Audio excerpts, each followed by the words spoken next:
Hi, I'm Jeff Flimlin, Professor Emeritus from Rutgers Cooperative Extension, and you're taking a look at the Algae Culture Extension short course. In our effort to find out what's gone on in algae culture and algae itself, macroalgae, seaweeds, we're here today at Maine Coast Sea Vegetables to talk with Shep Erhart, the president of Maine Coast Sea Vegetables, about his business, how long he's been in it, and what his views are for the future. Shep, thanks so much for taking the time to see us. You're welcome, Jeff. Good to be here. Tell us, how did you first get connected with seaweeds? Started eating it for health reasons back in the late 60s, and really couldn't afford all that fancy imported stuff from Japan, so my wife and I, when we moved here in the early 70s, 1971, we started foraging for our own, and the rest is history. And you were processing it yourself at that time? Yeah, we just took it out of the ocean and dried it, and then eventually put it in our miso soup in the morning. Great.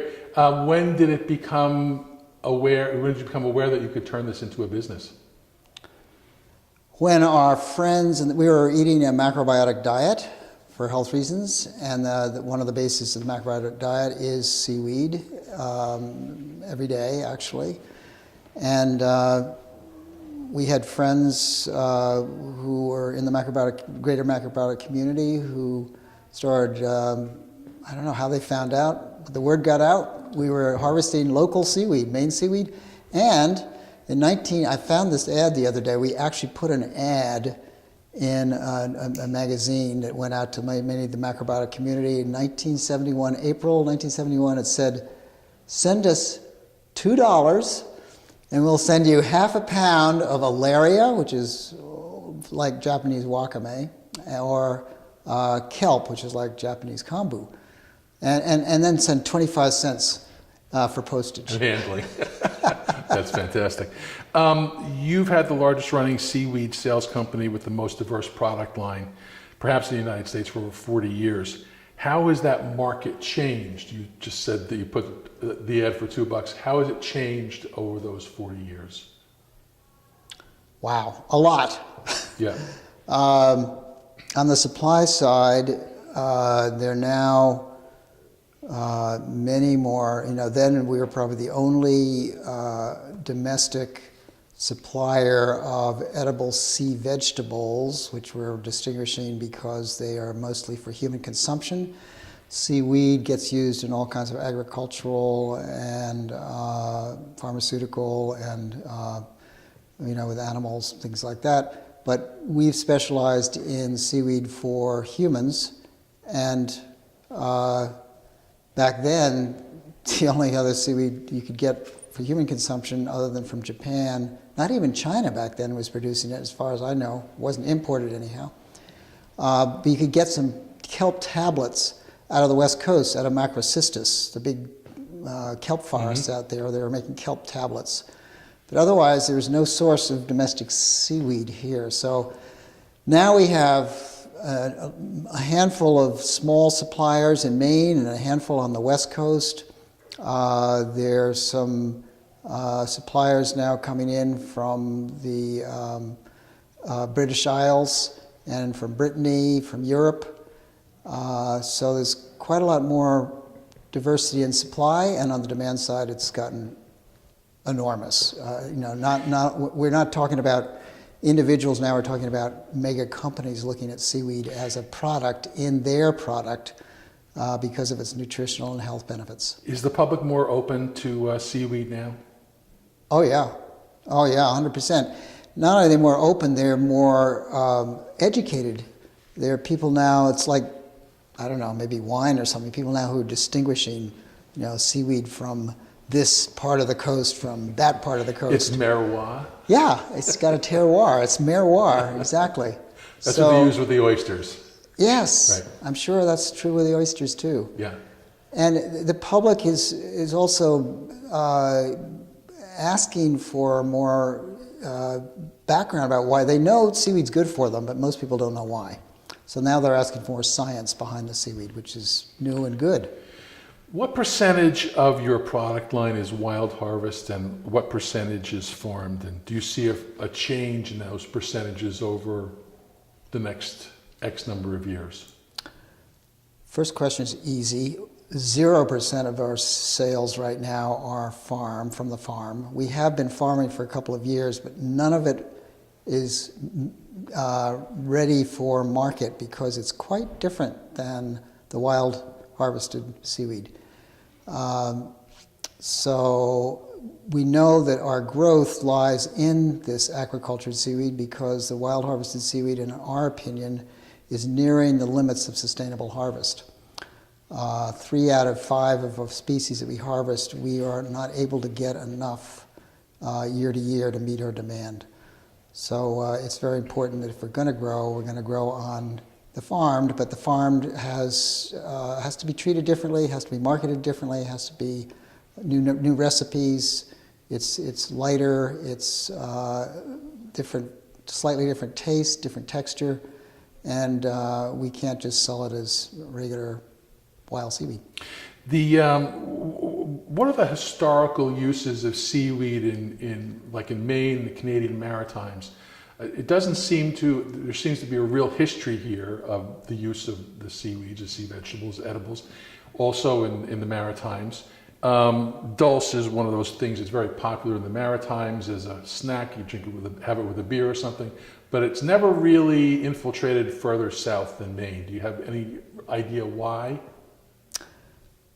The Scotch-Irish connection. The Scotch and the Irish had been eating seaweed for centuries, really. They've used it in their, as part of their culinary cuisine for hundreds of years. And a lot of them ended up in the Maritimes. And I think that's the main reason that's such a strong, particularly dulse. But seaweeds have been used agriculturally, I think, in New England for a long time, and it's a pretty strong tradition. As I mentioned earlier, there are pictures of ox carts hauling seaweed off the beaches in southern Maine that go way back, over 100 years. But as far as, it never got much further than Boston, because Boston was, Irish community, strong Irish community, but didn't get much further than that. Not New England. You were very involved years ago with the birth of Nori farming in Maine. Discuss a little bit your long-standing vision to bring Nori farming to New England. The waters here, first of all, there are 5 different Nori species that grow in these waters, native Nori species. They're very similar to the waters that are producing great Nori in Japan, and it never seemed very appropriate to be importing something that already grew here. The question was, could we grow it in the kind of volume it takes to actually produce a nori sheet? And are these native noris going to be the kind of texture that we have for a good nori sheet? And when we started coastal plantations back in the early 90s, I guess it was, up in Eastport, the answer then was, no, we really can't depend on our local nori. We've got to import a nori, Yezoensis, Porphyria yezoensis, and I think that was a mistake. We made a mistake, in my opinion. Ike might disagree with me, but I think we made a mistake because that imported species had a hard time competing with all the other local. There's a lot of competition out there on the nets. Mm-hmm. And we had a hard time keeping the other species from getting on the nets, so that when we actually came to harvest, we were not just harvesting Yezoensis, we were harvesting all kinds of other competing species. You had mentioned to me earlier that you're looking to get back into nori farming again. I am. And this will be spawning a new company, which is? Maine Coast Mariculture. And that's not just about nori, that's about all the aquaculture seaweeds that Maine Coast Sea Vegetables needs, but it needs to pay attention to running its business. I'm going to pay more attention to the mariculture, the grown seaweeds. But nori in particular is close to my heart because I love it, and most everybody does. Everybody else loves it. There's nobody who hasn't had a nori sheet that doesn't love it. And also, we work closely with Susan Brawley, who runs the Seaweed lab up at University of Maine in Orono. And it's also very close to her heart. And we're collaborating right now on a big grant that will revive nori growing here, hopefully on the Maine coast, using some of the Japanese systems of ikadas and some of those systems because they perfected it over a long period of time. We thought, let's use them. So will the process that you were going to enter into be different from the process that you started with coastal plantations, It will be. 25 years Coastal ago? Plantations was using a nori. Nori has an interesting life cycle. Of course, it's more complicated, and it has to spend some of its time in the nursery stage out of the water in order to, again, dry it out so these competing species die out. The nori survives the desiccation. And the way that you raise that nori net out of the water, there's a lot of different ways of doing that. The ikata is the Japanese way. It's a framework which allows you to easily, one farmer can lift a huge net out of the water using this framework. The Koreans came up with another system. Coastal Plantations in Eastport, we had sort of a hybrid, but it was more like flipping the net over onto buoys. We're going to try the Japanese system here this time around. So how is the physical process of nori farming different from the farming of kelp? Well, as I said, nori's got a more complicated lifestyle. You have to go through the coccocoelus phase, growing some of the spores in shells. Although some species you can bypass that, but it's much more complicated in the nursery end. You have to go through this phase of drying it out for a week or two until it gets long enough and strong enough to compete out there in the water on its own. Plus, you get a plant that's only maybe 3 or 4 inches long, and you got to get a lot of those plants to make something of, to get some biomass.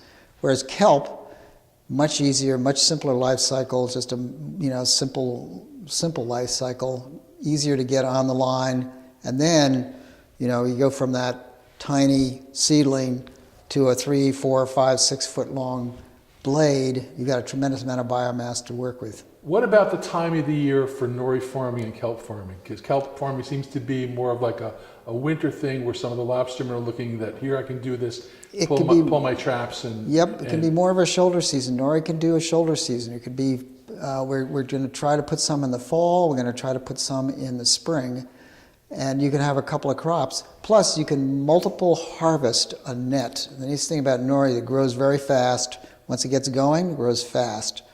And in Japan and China, they'll harvest a net 3 or 4 times within its life cycle. So once you get nori established on a net, you can run it over a harvester. It's like a big mower, and do that, and then go back 2 weeks later and do it again, go back 2 weeks later and do it again. What do you think of this current renaissance of kelp farming? Terrific. More power to them. I've got some caveats about moving too fast without a established market for a grown kelp, because this aquacultured kelp is different. And even though it's the same species, it might be Saccharina latissima, but it's not the same plant that comes out of a down east bed that's been beat up by storms.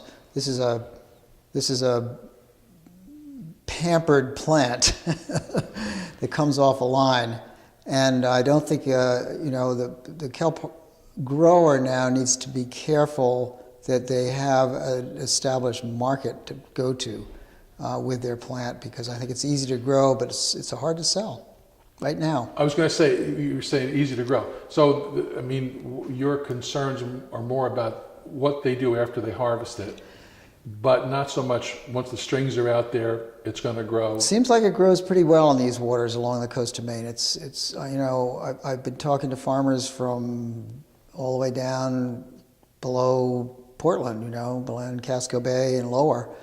And things grow well up there. Tulip's doing well down in the Biddeford area, and it grows all the way up to Eastport.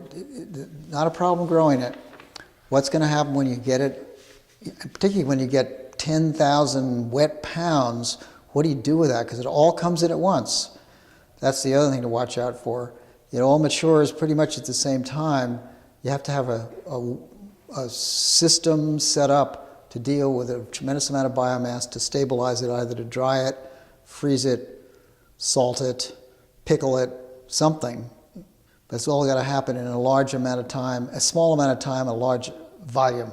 So someone interested in doing this, they figured out how to put the lines out, they've got their spools with the spores on it. Even before they do that, they need to speak with a processor or salesperson and go, look, I'm going to do this. This is how much I'm going to put out there. Would you be able to handle this stuff when it's in? And B, on this question, is it a different timing, say, at the Eastport end of the state as it is down at Casco? Yes, colder water definitely is going to make a difference. And it definitely is a colder water, as far as I can tell.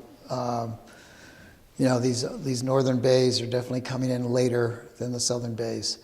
And maybe the person growing it also is going to figure out a process for it at the end. That's great. It's a challenge, though, to be, just to do it from soup to nuts. I think what's happening now is the state is realizing, and I've been working with part of this.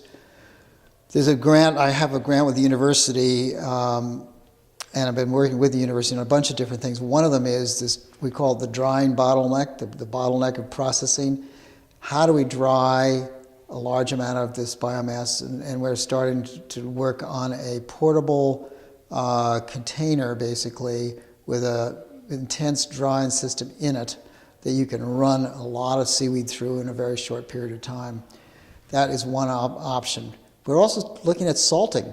We're working on salting and what are the food safety issues in salting seaweed, because in Brittany, I visited there 5 years ago, and I walked into a cooler and it was loaded with little containers about this big of four different salted seaweeds. And I said, where does this go? And he said, restaurants. They love this stuff. It's fresh to them. They just rinse it off and cook it up. So that is definitely a model that I think could work here also. And chefs are becoming more and more interested, and they love the idea of fresh. So that's a good one. Have you applied for a lease recently, and was it much different from when you started with Coastal Plantations many years ago? I didn't have anything to do with that Coastal Plantations lease, thank God. I don't know, but I bet you it was a lot easier.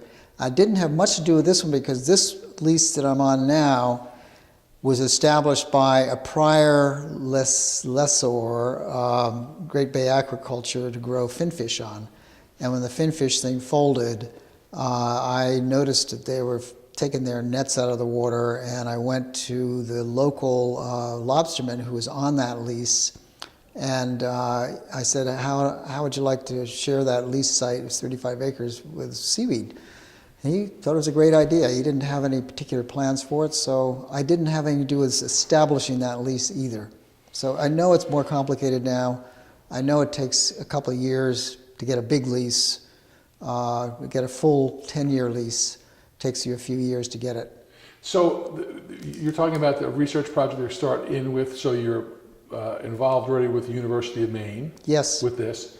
Do you think that the university systems in New England should be looking more at this and doing research to improve strains? Is there any kind of genetics that would need to be done, or what are we looking at for, or is this process that we've got the right process?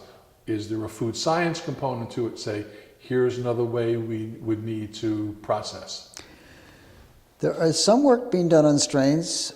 Susan Brawley has been doing work on strains. She's got a couple of grad students working on Alaria that is more resistant or tolerant of warmer water. She and I think somebody down in the University of New Hampshire are working on a species of Nori called Wildermania that grows long blades, so you get a lot more biomass per holdfast. And then on the food science end of things, the food science department landed a big grant, almost $1 million last fall. And in that grant is included work on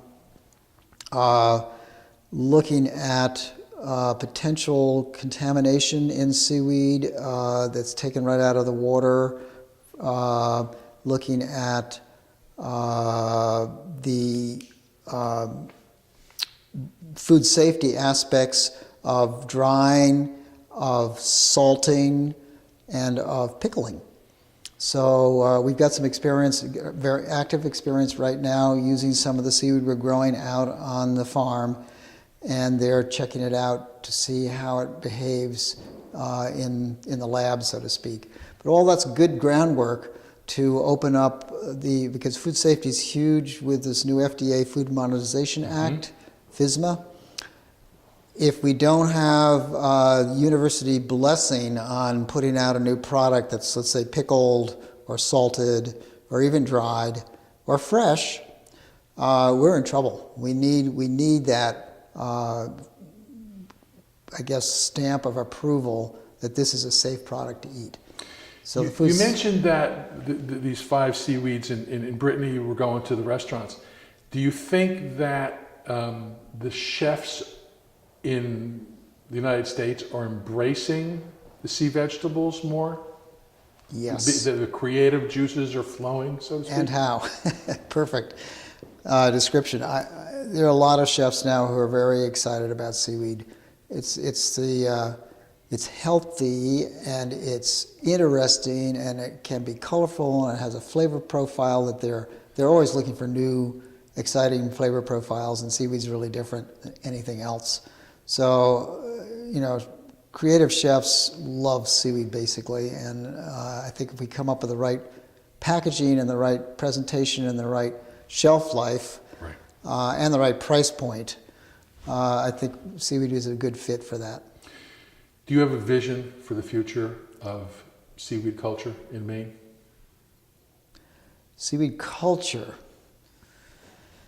Yeah, actually, I'm a little concerned. I went to China a few years ago. When we were after the Nori experiment in Eastport, we brought over a Chinese Nori farmer to help us, and I went back and visited those farms there, and I was concerned about how their base systems were really wall-to-wall nets. I mean, it was impressive, but with the downsides of monoculture. And in fact, last year, by the way, I ended up getting some seaweed farms in China certified organic, because that's the other thing we did in 1993. All our processes now go through organic certification. Because that's part of the marketplace that feels like is the most receptive to this really precious food. So in the organic certification process, it's important that the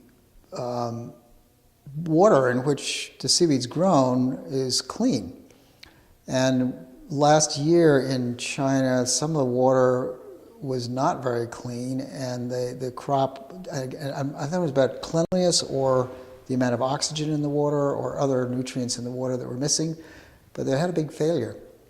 So, our farmers didn't produce about 50% of what they usually do.